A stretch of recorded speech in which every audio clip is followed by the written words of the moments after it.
Bharatiya Janata party ने पुरजोर तरीके से कट्टर बेईमान पापी आपके भ्रष्टाचार को उजागर किया है। उसी कड़ी में ये प्रेस वार्ता है और जनता के सवाल, जनता की आवाज बनकर भारतीय जनता पार्टी इस मंच से आज फिर से कुछ तथ्य उजागर करेगी और कुछ सवाल पूछेगी। हम सब ने देखा कि आबकारी घोटाले में अरविंद केजरीवाल भ्रष्टाचारियों को कट्टर ईमानदार बता रहे थे, लेकिन जनता जान चुकी है ये कट्टर बेईमान लोग हैं और किस तरह से वसूली करना, कमीशन लेना, जो शराब के ठेकेदार हैं वो ही पापी आपकी सरकार को चला रहे हैं और उनकी कठपुतली अरविंद केजरीवाल बन चुके हैं। ये हमने देखा। एक बेहद ही परेशान करने वाला तथ्य अब सामने आया है। ये कट्टर बेईमान महापापी हैं अरविंद केजरीवाल। पाप करे, भ्रष्टाचार करे अरविंद केजरीवाल और उनकी सरकार। एक्यूज नंबर 1 मनीष सिसोदिया, तमाम आम आदमी पार्टी के नेता। और दुख की बात है ये, राजकीय कोष से जो जनता की गाड़ी कमाई से धन आता है उसका इस्तेमाल स्वास्थ्य चिकित्सा बेहतर करने के लिए, बच्चों की पढ़ाई कैसे बेहतर हो इसके लिए नहीं किया जा रहा है।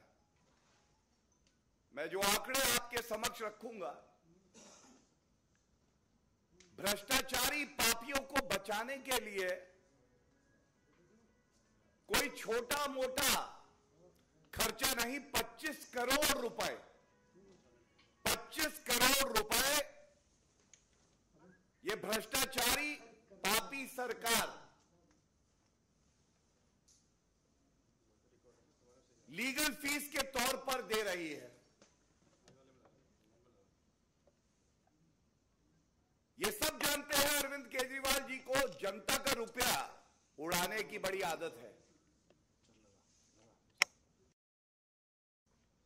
कभी अपना महिमा मंडन करते हैं, करोड़ों करोड़ों रुपए विज्ञापन में दे देते हैं। विज्ञापन जीवी जो हैं,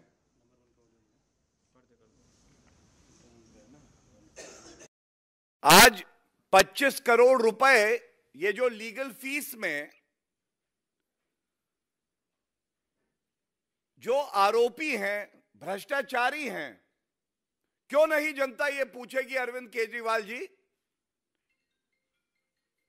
सरकार ये रुपया क्यों खर्च कर रही है भ्रष्टाचारियों को बचाने के लिए? आपकी पार्टी के नेता हैं, भ्रष्टाचार किया तो ये तो पार्टी खर्चा उठाए।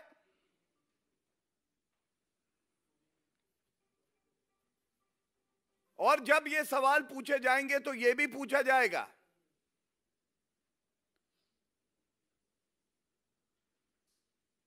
कि अगर आप 25 करोड़ रुपए जो अभियुक्त हैं, भ्रष्टाचारी हैं, आपके नेता हैं, उनके लिए खर्च कर रहे हैं, तो मैं आपको 3 ऐसे तथ्य देता हूं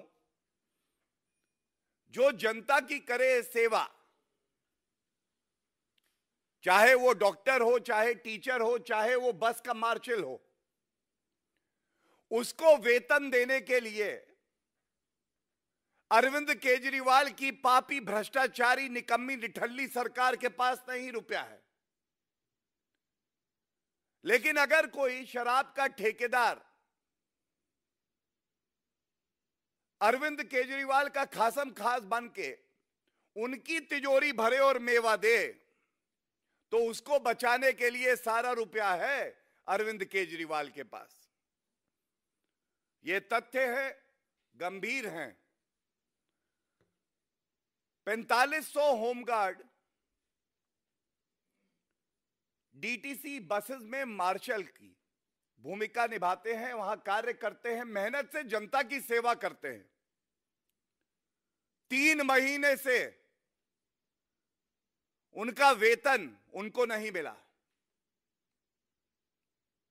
संदेश अरविंद केजरीवाल का स्पष्ट है, जनता की सेवा करोगे, वेतन नहीं पाओगे। ईमानदारी से करोगे, सरकार में तुम्हारे लिए कोई जगह नहीं है। भ्रष्टाचार करोगे, मेरी तिजोरी भरोगे काले धन से, जनता का रुपया, सरकार का रुपया तुम्हें छुड़ाने के लिए भी लगाना पड़े तो क्या दिक्कत है। दूसरा, मोहल्ला क्लिनिक, मोहल्ला क्लिनिक बार बार कहते हैं। ये तथ्य भी सामने आए हैं कि जो डॉक्टर और स्टाफ है मोहल्ला क्लिनिक में, जो इनकी संवैधानिक जिम्मेदारी है कि उनको वेतन और सुविधाएं मिलनी चाहिए, वो मिले, उनकी सैलरी भी इन्होंने नहीं दी। इतने बड़े पापी हैं ये। और 12 ऐसे कॉलेजेस हैं जो पूरी तरह से दिल्ली सरकार के अंडर आते हैं। यहां के टीचर्स की सैलरी भी उन्हें नहीं मिलती है। तो एक तरफ जो डीटीसी की बसेस में मार्शल हैं, मोहल्ला क्लिनिक के डॉक्टर हैं, और जो कॉलेजेस के टीचर हैं, इनकी सैलरी, इनका वेतन देने का रुपया अरविंद केजरीवाल के पास नहीं है। लेकिन आबकारी घोटाले में जो पापी आपके नेता हैं, शिकंजा क्योंकि कस चुका है, जो जांच एजेंसी है उन्होंने भ्रष्टाचारियों का गला पकड़ लिया है, तो उनको बचाने के लिए 25 करोड़ रुपए जो विधिक फीस है वो अरविंद केजरीवाल सरकारी कोष से दे रहे हैं। ये एक बड़ा ही महत्वपूर्ण सवाल है जो हम यहां से पूछ रहे हैं और तब तक पूछते रहेंगे जब तक अरविंद केजरीवाल को शर्म ना आ जाए और जैसे विज्ञापन जीवी बनकर उन्होंने सरकारी कोष से दिल्ली को छोड़कर और प्रदेशों में भी विज्ञापन दिया था, और उसके बाद तमाम ऐसी कॉम्पिटेंट अथॉरिटी हैं जिन्होंने कहा कि इस रुपए की वसूली आम आदमी पार्टी और अरविंद केजरीवाल से होनी चाहिए, वैसे ही जनता का एक भाव है, ये मत है। एक मंत्री जो भ्रष्टाचारी प्रथम दृष्टया है, जिसपे संगीन अपराध का आरोप है, उसको तो आपको बर्खास्त कर देना चाहिए था, बल्कि आप जनता का रुपया उसको बचाने के लिए खर्च कर रहे हैं। इससे ज्यादा शर्मसार करने वाला कृत्य का क्या होगा।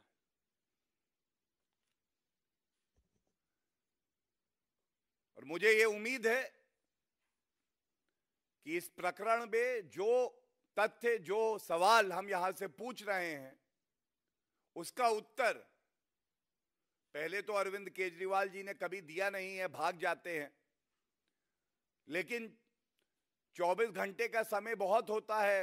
अगर स्वयं को कट्टर ईमानदार का सर्टिफिकेट देते हैं कि इन प्रश्नों का उत्तर दे, नहीं तो निष्कर्ष केवल एक है कि आप कट्टर बेईमान हैं और ये आप नहीं पाप है। धन्यवाद।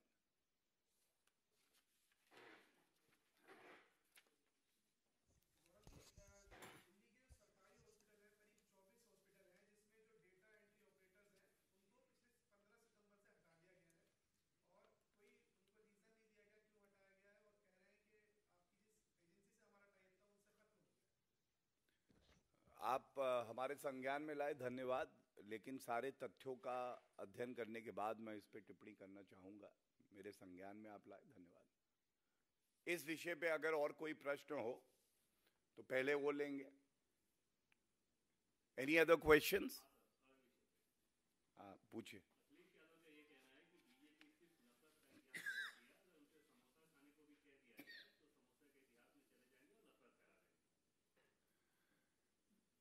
देखिए, केवल इतना ही कहूंगा, किसी पार्टी के अध्यक्ष बन जाने से जो पद की गरिमा और जिम्मेदारी होती है ना, ये जरूरी नहीं है कि उसका एहसास हो। उनका कुछ दिन पहले का वक्तव्य है कि वर्दी पर सवाल उठाते हैं और कहते हैं कि मेरी चाय में जहर मिला देंगे। अखिलेश यादव जी ये भूल जाते हैं वही वर्दी है जो उनकी सुरक्षा करती है, और ये वही अखिलेश यादव जी हैं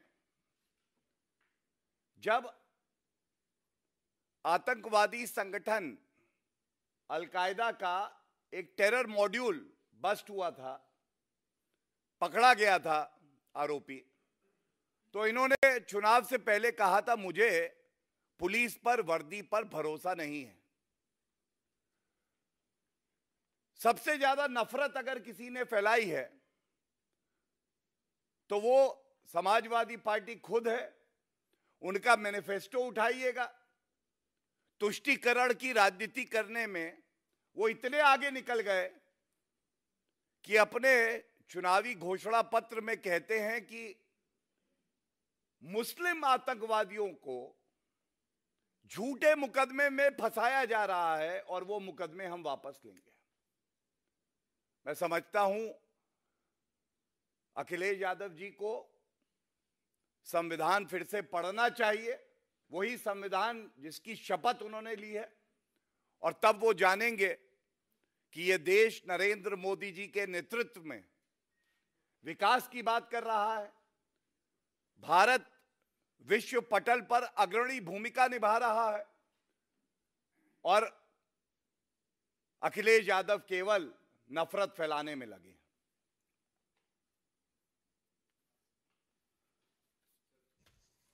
प्लीज।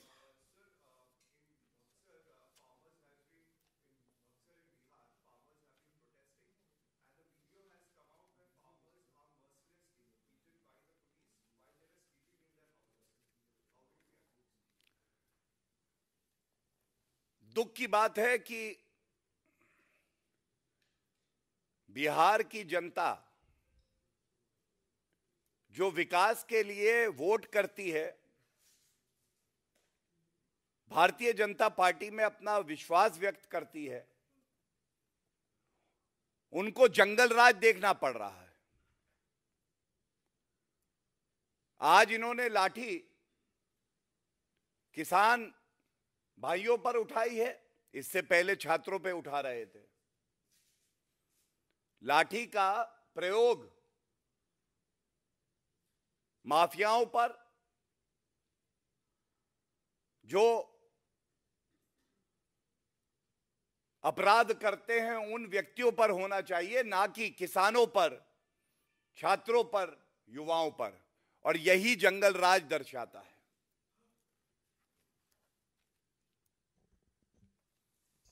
Thank you.